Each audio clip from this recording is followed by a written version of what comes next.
پاکستان سے کسی نے پوچھا، میرے والد نے میرے لیے ماضی میں مکان خریدا اور والدہ کے نام کیا تاکہ میں تابع فرما بردار رہوں۔ والد مرحوم کے انتقال کے بعد والدہ نے چھوٹے بھائی کے لیے والد کے مال سے گھر خریدا،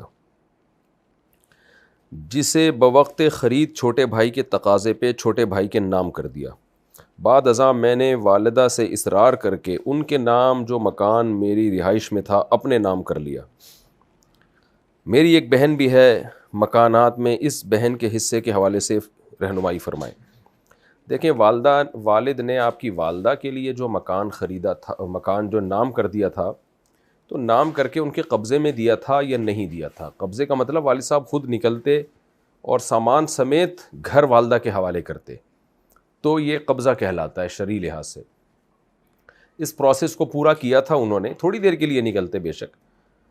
تو پھر یہ مکان والدہ کی ملکیت میں ہے، پھر والدہ جس کو چاہیں دیں۔ اگر والدہ نے آپ کو دے دیا اور دینے کے بعد قبضہ بھی دیا تو آپ اس کے مالک ہیں،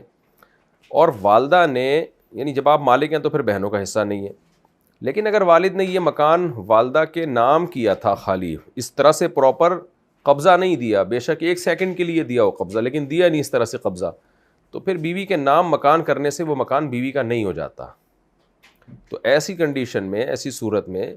وہ پھر آپ کے والد ہی کا مکان تھا، چاہے وہ اب آپ کی والدہ کے نام ہو، تو اس مکان میں وراثت جاری ہوگی، آپ کی بہن کا بھی حصہ ہوگا اس میں، والدہ کے دنیا سے جانے کے بعد،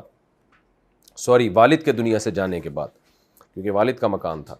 اور والدہ نے جو والد صاحب کے پیسوں سے آپ کے دوسرے بھائی کو گھر وغیرہ خرید کے دیا تو یہ بھی غلط کیا، کیونکہ وہ پیسے وراثت کے تھے، تو وہ والدہ نے اگر آپ کے بھائی کو دے دیا ہے خرید کر تو وہ بھی غصب ہی کہلائے گا، آپ کی پرمیشن کے بغیر دیا ہے، تو اس میں بھی پھر آپ وہ پیسے واپس لیں یا اس مکان میں حصے کا مطالبہ کریں، کیونکہ وہ والد کے پیسوں سے تھا، تو اس مکان میں بھی پھر بہن کا حصہ ہوگا۔ تو یا تو ان کو پیسے دیے جائیں یا اس مکان میں شیئر دیا جائے۔